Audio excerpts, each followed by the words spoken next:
Hello అన్న మీ ఫోన్కి recharge వచ్చిందన్న. ఎవరు? నా నెంబర్కి రీఛార్జ్ చేయించేటప్పుడు ఒక నెంబర్ తప్పుగా ఇచ్చేసా అన్న.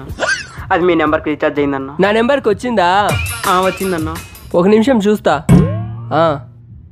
వచ్చింది.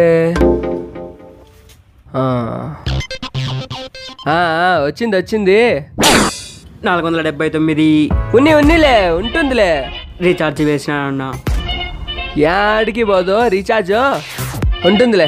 479 179 వచ్చిందిలే ఉంటుందిలే. నా రీఛార్జ్ డబ్బులు నాకు వెనక్కి పంపించన్నా. హలో హలో సిగ్నల్ సరిగ్గా లేనట్టుంది. ఉంటుందిలే. మంచిది అప్పలా ఉంటుందిలే. ఉన్నీలే ఉంటాను. పంపిస్తాడా పంపేయడా?